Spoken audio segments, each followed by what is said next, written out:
A 48-year-old black CEO walked into her own luxury hotel and was told, "We're full. Guests only." She didn't argue. She made one phone call, and everything changed. She didn't want anything fancy.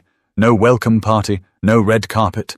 Just a key, a warm bed, and a night to reset before a board meeting she hadn't planned on attending in person. But when Vanessa Claiborne stepped through the revolving glass doors of the Oakmark Grand Hotel in Des Moines, Iowa, nothing went as expected.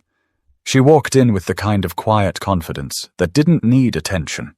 Her soft loafers didn't click, her tailored slacks weren't flashy, and her blouse, a dusty blue silk, was clean but plain.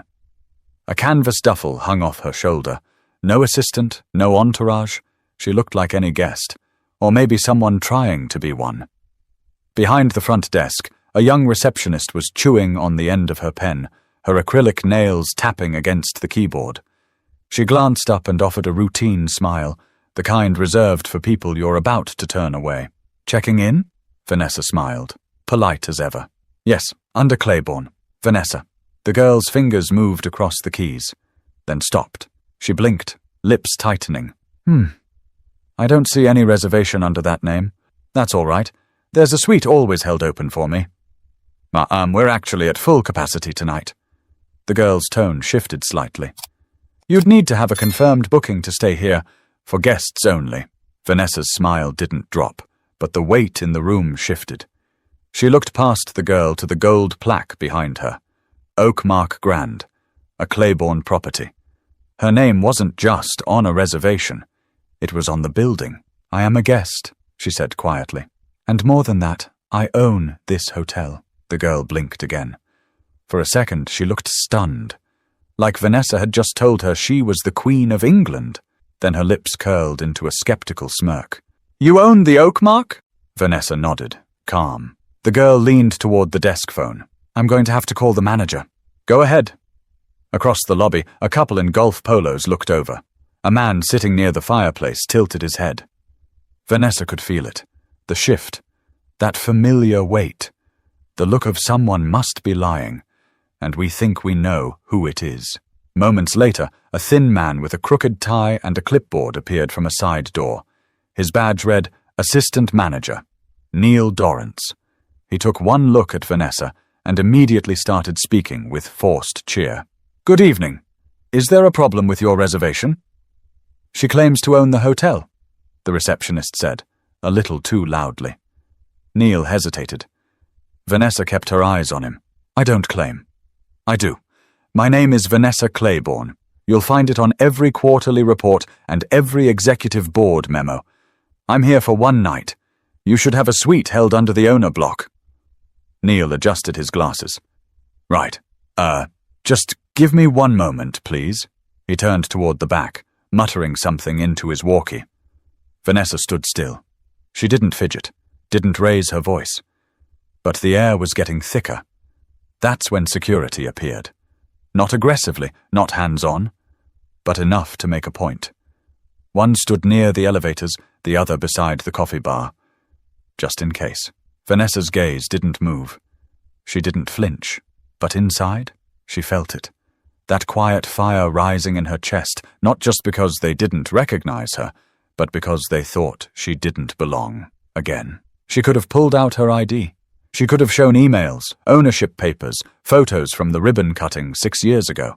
But instead, she stepped back, pulled out her phone, and made one call. That's all she needed. But she knew this wasn't just about a room. It was about something much deeper. And the people around her were about to learn that the hard way. Vanessa didn't pace. She didn't sigh, or look at the time, or start recording like some people might have. She just stood in the corner near the marble pillar, phone still in hand, quietly waiting. The call had lasted only 26 seconds. She didn't have to explain much. She didn't even raise her voice. Just gave her location, her name, and said, "I've been denied access to my own property. I need this resolved immediately." And then she waited. At the front desk, the receptionist kept typing, as if the screen might somehow change the truth. Neil, the assistant manager, returned with a folder in hand. He looked nervous, But when he saw Vanessa still standing there calmly, he tried a different tone. "Ms. Claiborne," he said, emphasizing the last name this time. "I think there's been a mix-up. We just want to verify—" Vanessa cut in gently. "You can verify all you want. I'm not moving." Neil looked past her to the security guard, who didn't budge. The staff was frozen in a quiet standoff, unsure whether to escalate or apologize. Neither option felt safe. She noticed the stairs. 3 women sitting near the window, whispering behind their hands. A young man holding his laptop half open, pretending not to listen. The doorman was no longer greeting anyone. And that's when she saw it. The receptionist checking her phone under the desk. Scrolling, searching. Probably Googling her name. Probably expecting nothing. It would have been funny if it weren't so familiar, because it always played out the same way. People thought they knew what power looked like, what leadership sounded like, what ownership wore. And someone like her? Brown skin, textured hair pulled into a neat puff, no designer purse, no loud jewelry. She didn't match the picture. So they questioned it. That's what stung. Not the denial, but the fact that it wasn't even surprising anymore. She remembered another hotel lobby, years ago in Milwaukee. She was 28, just made VP, wearing heels that gave her blisters and a suit 2 sizes too big, because it was all she could afford. Security had followed her from the moment she walked in. The only thing that saved her was the CFO coming down to greet her in person. She hadn't forgotten that day, and here she was, 20 years later, still proving who she was in a building with her name on the paperwork. She sighed softly, eyes scanning the room. No apology yet, no correction. Just the ticking clock and people trying not to stare too hard. And then, the elevator dinged. 2 men stepped out, one in a grey suit with a clipboard, the other in a company fleece. Neither of them looked like hotel staff. They moved with purpose. Vanessa recognized them immediately. Regional Vice President, Brent Kessler. District Manager, Carlos Reno. Now it was their faces that showed a flicker of panic. Brent approached fast, nodding at Neil without even stopping. "Miss Claiborne, we are so sorry. I just got the call." Carlos followed, breathless. "We're taking care of this. Right now." Neil started to speak, but Brent cut him off with a look. The receptionist froze in place, eyes wide. She suddenly realized who Vanessa was. Her face turned pale, and she slowly took a step back. "Suite 1202 has been cleared," Carlos said, checking his tablet. "The drive is being rerouted to take you anywhere you need in the morning. Your usual fruit tray and espresso order will be waiting." Vanessa gave the smallest smile. "Thank you." But she wasn't done watching. She wanted to see how everyone responded now that they knew who she was. Whether their tone would shift, their posture would change. She wanted to witness the way power worked when it finally entered the room.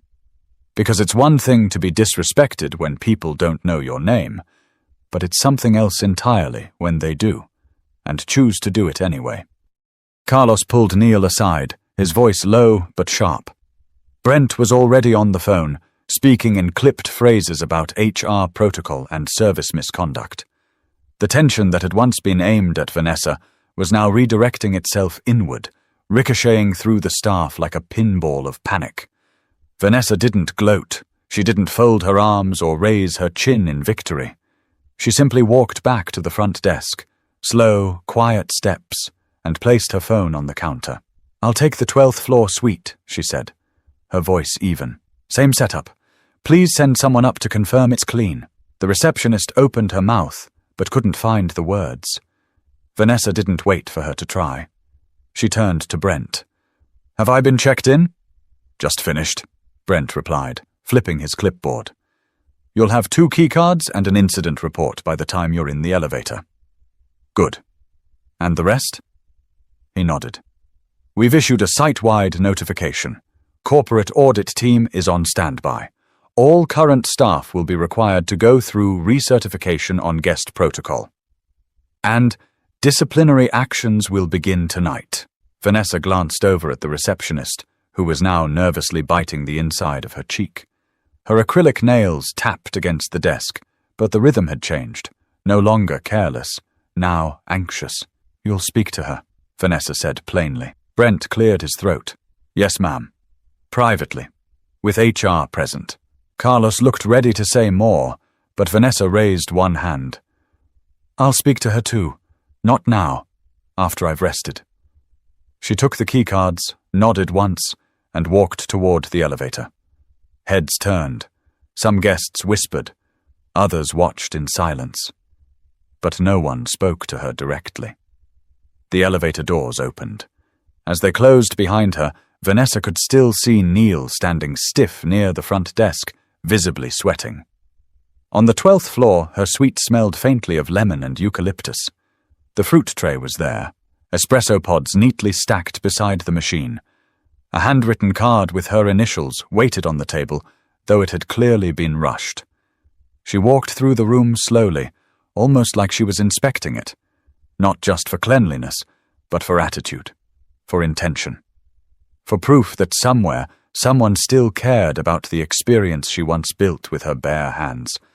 Because this hotel wasn't just a business, it was her story. She remembered being 33, pitching to a bank in Minnesota that didn't believe she could pull it off. They barely listened, offered brutal loan terms, and practically dared her to succeed. She did. And now, nearly 2 decades later, standing in one of her signature penthouse suites, she was still having to prove it. Her phone buzzed. A message from her assistant. "Everything in motion. Let me know if you want a media statement." Vanessa paused. She could have made this public. Easily. One tweet and it would have been viral. One interview and the headlines would have written themselves. But she wasn't interested in headlines tonight. This wasn't about rage. It wasn't about revenge. It was about respect, and how it was too often tied to assumptions, not reality. She sat on the edge of the bed, hands folded, in silence. Outside, the night was still alive, traffic humming along Grand Avenue, the distant horn of a freight train in the industrial zone. But in the suite, it was still, heavy. Then a knock at the door. Room service. The young man brought in a fresh espresso, a note of apology from the kitchen manager, and an offer to send a massage therapist on the house. Vanessa thanked him softly, then closed the door behind him. She sat back down, took a slow sip of the espresso, then looked toward the window at the faint lights flickering across the city. She could feel a shift beginning, not just in this hotel, but in herself. Something was going to change. At exactly 6:30 a.m., Vanessa Claiborne descended the elevator, this time not as a guest, but as the CEO. Her suit was crisp, deep charcoal with a clean ivory blouse, heels that echoed with every step, and a quiet focus in her eyes that no one dared interrupt. The lobby, just beginning to stir with early checkouts and coffee runs, shifted when she appeared. Staff turned. Conversations paused. Even the barista behind the corner kiosk stopped mid-pour. Brent and Carlos were already waiting near the fireplace, with 3 folders and 2 cups of coffee neither of them had touched. They looked like men who hadn't slept, and probably hadn't. Vanessa nodded slightly and headed straight for the small executive conference room just past the concierge desk. Brent followed. Carlos fell in step behind. Inside the room, seated stiffly, were the assistant manager Neil, the receptionist. Her name tag read Kayla Mendez, and a woman from HR who introduced herself only as Marta from corporate. Her notepad was already open. Vanessa didn't sit. She remained standing at the head of the table, arms folded. No one spoke at first. The silence was dense. Then Vanessa asked quietly, "Would someone like to explain what happened last night? From your perspective." Kayla looked down immediately. Neil cleared his throat but couldn't find a single word. Vanessa waited. Finally, Kayla mumbled, "I just didn't think she was... I didn't expect... You didn't expect someone like me to own the building." Vanessa finished for her. Calm. Controlled. Kayla nodded, barely. "Was I rude to you?" Vanessa asked. Kayla shook her head. "No, ma'am." "Did I raise my voice?" "No." "Did I threaten anyone?" Kayla's voice was barely a whisper now. "No," Vanessa took a slow breath and turned slightly toward Marta. I don't need this to be a firing squad, she said, but I do need accountability. Marta nodded. Understood. Carlos chimed in. We're prepared to issue a formal write-up and remove her from front desk rotation until recertification is complete. Neil will be placed on administrative review pending further interviews. Vanessa nodded once, then finally sat down. She turned toward Kayla again. How long have you worked here? 4 months. And in that time, how often have you thought about who built this hotel? Where it came from? Kayla hesitated. I guess I just assumed it was some corporation, a group of investors or something. Vanessa let the moment hang. Do you know how many properties I've built across this country? Kayla shook her head. 17, from Baltimore to Phoenix. Every one of them designed with intention. Luxury made accessible, service made human. I built this brand because I was tired of being treated like a shadow. So tell me why, when I walk into my own lobby, I'm still invisible to the people working under my name. The question wasn't angry. It was tired. Honest. Heavy. Kayla looked like she wanted to melt into her chair. Neil stared straight ahead, face red. Carlos spoke again. We've already drafted a memo that will go out to every Claiborne property today. Mandatory staff-wide inclusivity training. A reset, no exceptions. Vanessa looked at him. Make sure it's not just another box to check. I don't want people memorizing scripts. I want them understanding what respect looks like when you think no one's watching. Brent finally spoke. We'll make it real. She stood again. The meeting was over. As she walked out of the conference room, the lobby seemed to straighten itself. Staff scrambled, some nodding nervously. But she didn't acknowledge them. Not yet. She wasn't interested in performance. She was looking for change. But before she left the hotel, there was still one more conversation she needed to have, and it had nothing to do with policy. Vanessa waited until the morning rush had thinned out. She gave it time, not for dramatic effect, but so no one could hide behind distraction. No ringing phones, no fake smiles for guests walking in. Just stillness and truth. She spotted Kayla Mendez in the staff lounge behind the coffee bar, seated alone at a narrow table with a half-eaten blueberry muffin in front of her. Her phone was face down.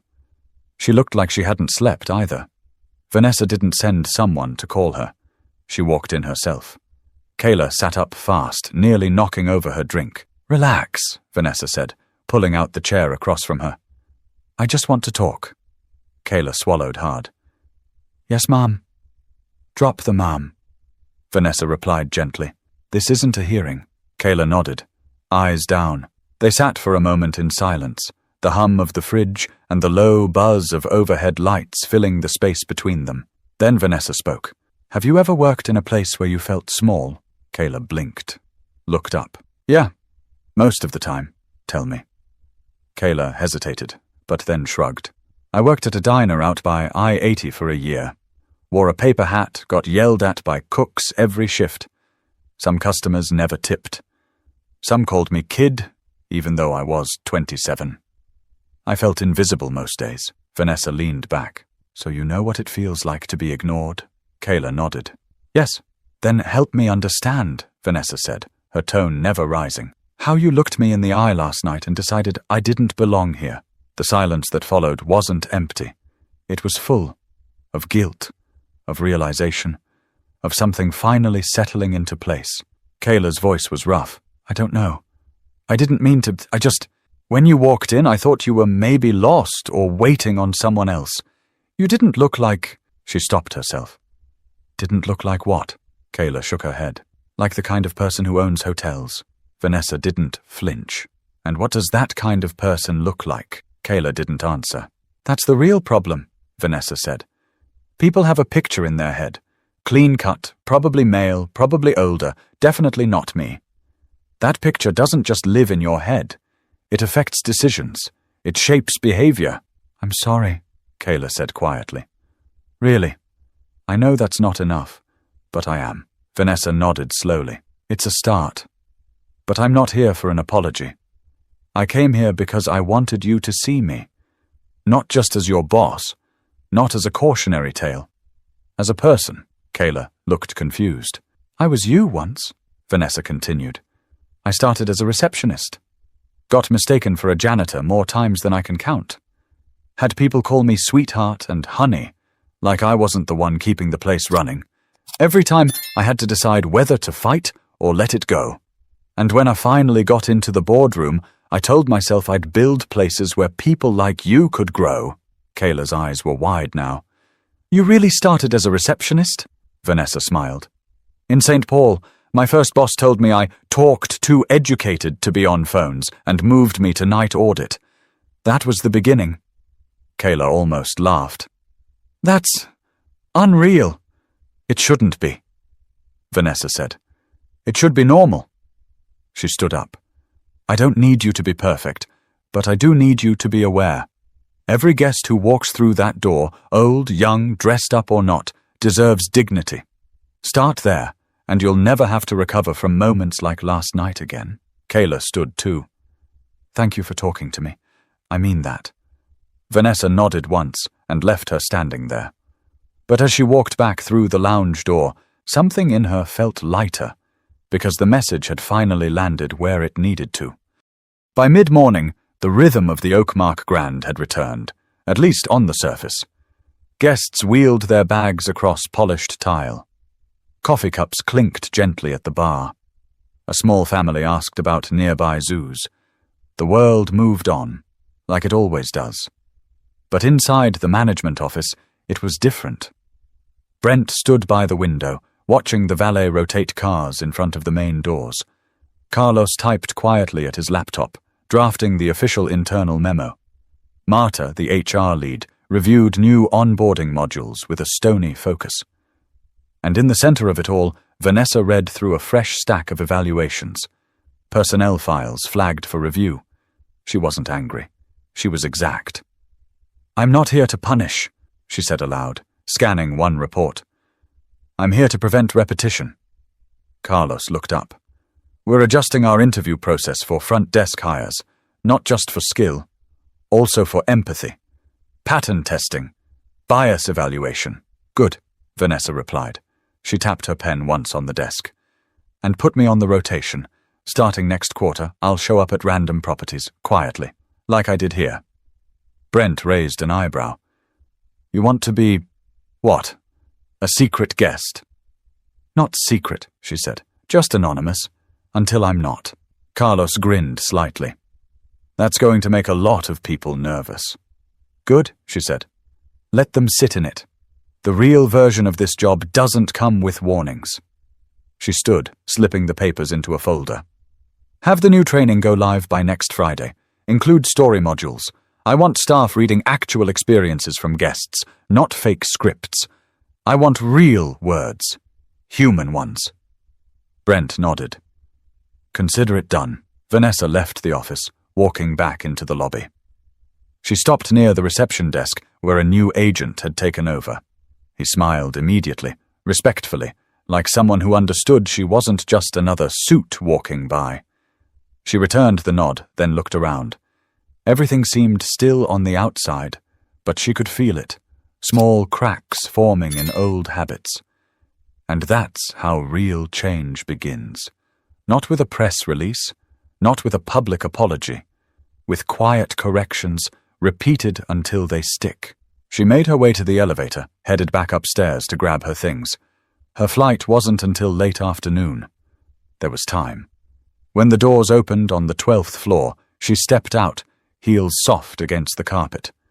The hallway smelled faintly of fresh linens and lemon. The suite door stood ajar. Housekeeping must have just finished. Inside, her bag was packed. Neatly zipped. Her laptop rested on the desk, charger wrapped. Everything was in order, except one thing.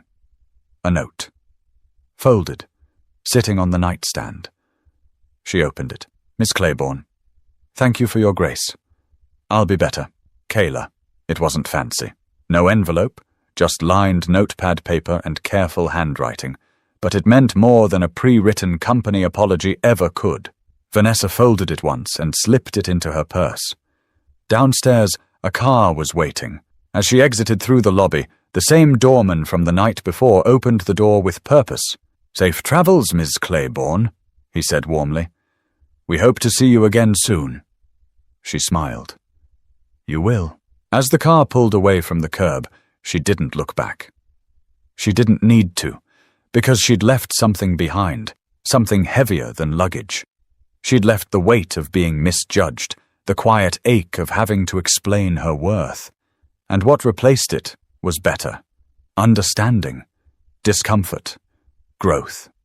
For them, and maybe even for herself. But there was still one last thing she wanted to say.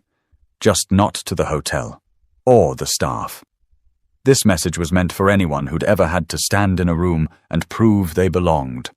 The ride to the airport was quiet. No small talk from the driver, no music playing from the radio, just the soft whir of tires on pavement and the occasional blink of a turn signal. Vanessa sat in the back seat with one hand resting on her purse and the other holding the folded note from Kayla.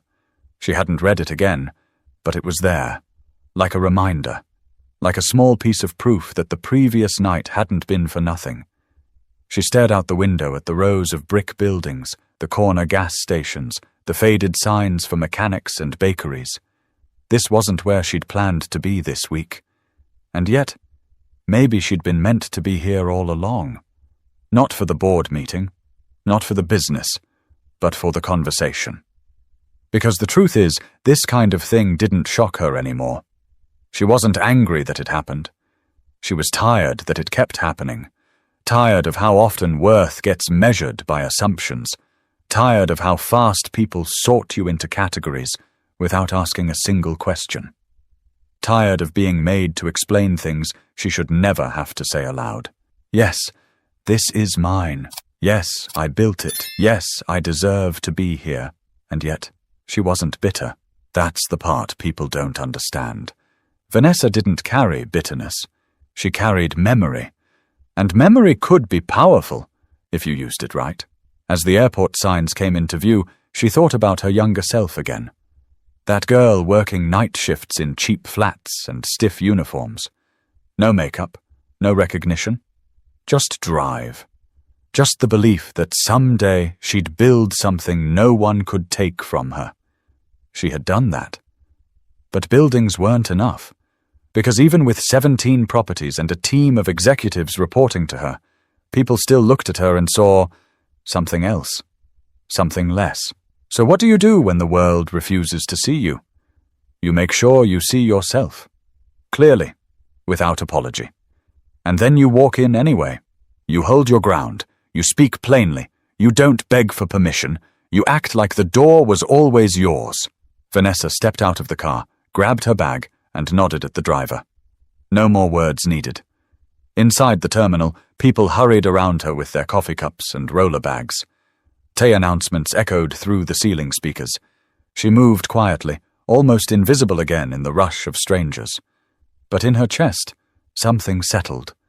She had taken a moment of humiliation and turned it into a mirror, for everyone in that hotel to finally see themselves. And mirrors don't lie. They show you who you really are. She hoped Kayla would grow from it. She hoped Neil would learn. She hoped Carlos and Brent would follow through on every promise made in that office. But if they didn't, she'd still be standing. She always had been. Because dignity wasn't something anyone gave her. It was something she never gave up. And for anyone watching, anyone listening, who'd ever been dismissed, doubted, or spoken to like they didn't matter, Vanessa had one final thing to say. You don't have to shout to be heard. You just have to know who you are. And walk like it every single time. Let them be uncomfortable. Let them learn. Let them wonder how they missed it. And when they finally see you, make sure they never forget. If this story made you pause, reflect, or feel something deep in your chest, share it. Leave a comment. And don't forget to subscribe for more stories that speak to truth, power, and the people who refuse to be ignored.